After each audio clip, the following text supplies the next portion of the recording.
Hello, everybody, and welcome back. So I've got information from somebody who's inside this industry, and they've told me that the British military have restructured their training to facilitate mass training of troops. Now, I've done videos on conscription and told you guys how likely I think that is. So we're going to be talking about that today. We're going to be talking about the artificial intelligence takeover it's not coming, it's here. We're going to be talking about the asteroid that's heading towards Earth, and it's got a 1 in 80, 1 in 83 chance of hitting the Earth. Guys, that is huge as far as asteroids are concerned. But before we go on to that, ladies and gentlemen, I just want to give a little bit more information on this absolute crazy crash that happened yesterday, or maybe the day before, whichever timeline you guys are on, in the United States. So there was a crash, and I did a video on it yesterday, guys. Literally my last video. If you want to go and check that out, you know, the information on that video is solid. There's a lot of questions that I asked, and after I asked them, Donald Trump asked the same questions. So it turns out now that this aircraft was told to divert at the last minute to runway 33. Now, for those of you guys who don't know, the numbers designated on a runway is in relation to their direction from magnetic north. So when the pilots are coming in, runway 33 will literally be at 33 degrees. Now, again, these sort of things are very suspicious. If you guys have seen the video, there's lots and lots and lots and lots of commentators saying exactly what I said. We don't see how this could have happened. If you guys have ever sat or been in a Black Hawk helicopter, these things are made because of their reliability, their rigidity. You know, they're very maneuverable as far as helicopters go. And I just don't see how a pilot can be looking at this aircraft and getting closer and closer and closer and closer, and then kabooma. You know, I just don't see how that could happen. But anyway, guys, you know, if you want to see that video, it's literally the last video I did. So artificial intelligence takeover. If you guys have been watching things right now, and you guys have watched Donald Trump's statement on this crash yesterday, he came out and he said something very peculiar, which was, you know, he's blaming DEI hires. And again, that may be the case. I'm not saying it's not the case. But, you know, to come out and say that a DEI hire was responsible for this, I don't know what direction or whether what credibility is in that. But I'm looking at things now. I'm taking a step back and looking at this, and I'm thinking, right, what's going to happen here is they're going to move artificial intelligence in to take over or to assist with air traffic control. Now, that may be good. That may be good. It may be better. It may be a better system. But isn't this kind of like the beginning of the Terminator movie when they used Skynet to take over all the, to take control of all the military? It just, to me, seems a step too far. It may be better. Who knows? And then we've got to look at what, Elon Musk now, I guess Tesla, they're releasing their first driverless car, essentially a drone. Now, this is going to have these things are going to have massive effects on our economy, because straight away you can see as soon as artificial intelligence goes into these industries, for example, driverless cars, that means there's no more taxi drivers, no more delivery drivers, no more haulage drivers. All that stuff has literally just gone overnight, and they're big industries. So what are those people going to do? How are those people going to generate income to provide for their families? Guys, we are going through wild times at the moment, and I do feel all this emergence of artificial intelligence is going to usher in our universal basic income, and then we won't be working. We won't even be working for the government anymore. We would literally be working for artificial intelligence. But then who controls the artificial intelligence? So that's what's happening there, guys. And we've got this emergence of this new deep seek artificial intelligence that's supposed to be an order of magnitude better than anything that the Americans have. And then we've got the Americans saying they're going to invest 500 billion in artificial intelligence infrastructure, and we've got the United Kingdom coming out and saying they want to be the world's first artificial intelligence superpower. Ladies and gentlemen, as far as I'm concerned, nothing good comes from that. So let's go to the asteroid that's on its way to Earth. So scientists have been monitoring a football-sized asteroid that could hit Earth in the future. Now, this asteroid is called 2024 Yankee Romeo 4, which measures 100 meters by 40 meters. And this is due to hit Earth. It isn't quite a while, in 2032. So although that does seem a long way away, it's kind of not either. I mean, the crazy business with the wearing masks and keeping 6 feet apart, that was 5 years ago now, and it doesn't seem like yesterday. So it's not really that far ahead, 2032. And again, that number again, that 20, round about 2030, when everything's changed, and who knows, that may be the next catastrophe. But that's due to cross Earth's orbit on the 22nd of December. I'm sure that was an esoteric,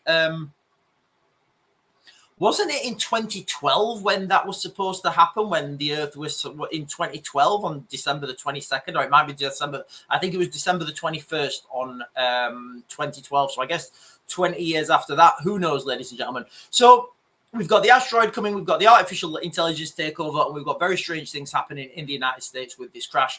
So conscription coming to the United Kingdom. Now, I've done a few videos on whether I feel conscription's coming to the United Kingdom or not. And when I'm doing these videos about conscription and military training, I need to caveat this and say, I've got a lot of experience in the British military, doing training in the British military, doing training overseas, and all over the world.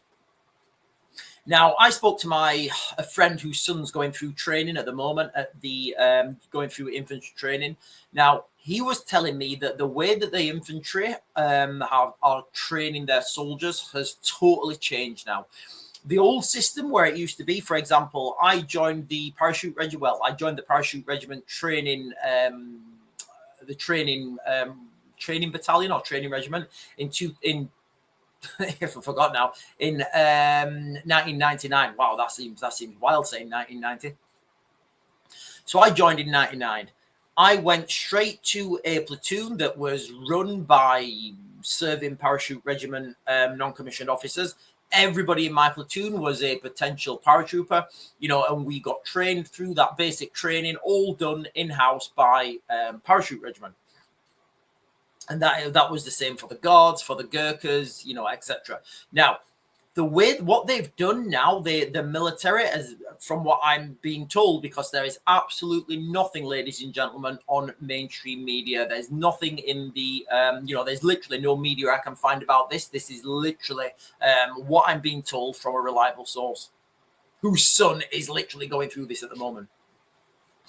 So the military have now changed their whole training capacity. So what they do now is, rather than, like I did, go away to your specific unit, so you're trained by members of that unit, it's now a block training, and that is standardized military-wide.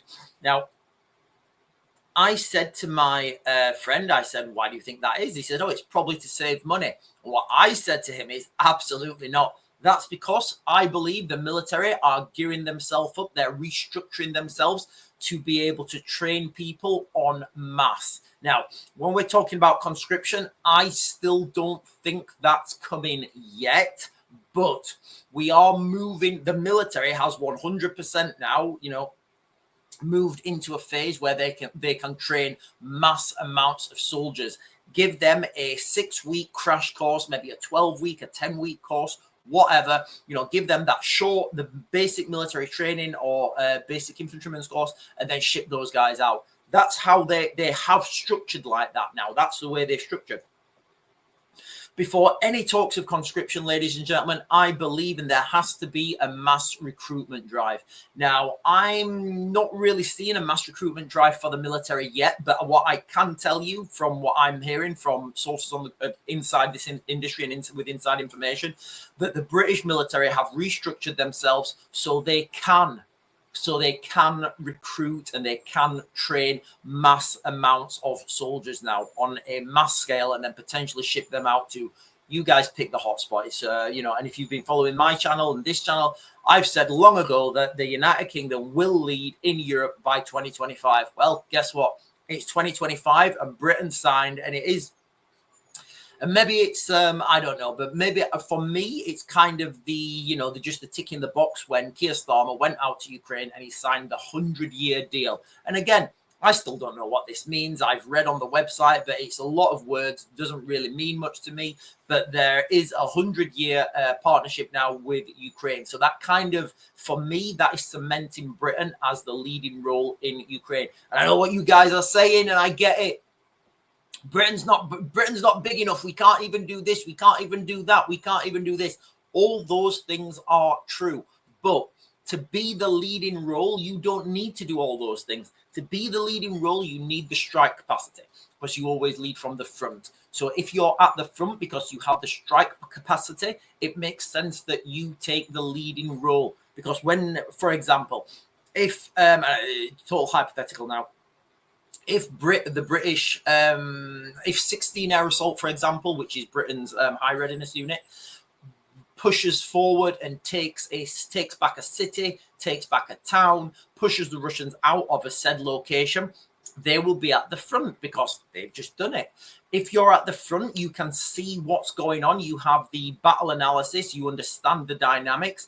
It's a lot quicker and easier and more efficient for you to take that leading role than to call another military up, another nation, and then those guys to take the role, leading role. Remember, Britain would not be fighting in Ukraine on its own. There would be Britain, France, Germany, Poland, all the Baltic states. There would be a big coalition going into Ukraine. Anyway, ladies and gentlemen, that is it for this video. Junction of this video is artificial intelligence. It's not coming, it's here. Kind of, to me, seems like we've got the beginning of the Terminator movie, and we're living through that in real time. We've got this absolutely insane aircraft crash in the United States. It's going to be really key to see if the pilots of the Black UH-60 helicopter are recovered, and are those pilots named? Maybe they've been named already, maybe not, I don't know. Will they be named? Will people say, we can't name them because of security, they're special forces pilots or whatever? We've got the British military now restructuring the way they train their troops, and I believe, this is my speculation, my analysis, and my opinion, that they've restructured that because they're looking in the future at having the capacity to train mass amounts of troops. If you're serving in the military, or if any of your family members are going through basic training, please, or if you know anyone, please drop a comment and let me know what the situation on the ground is. Last night on the live stream last night, a few people were saying, yeah, you know what, my nephew or somebody's going through military training at the moment, and they have changed it. So I have had confirmation of this. Anyway, ladies and gentlemen, I'm going to mag to grid. I'll get you guys another video later.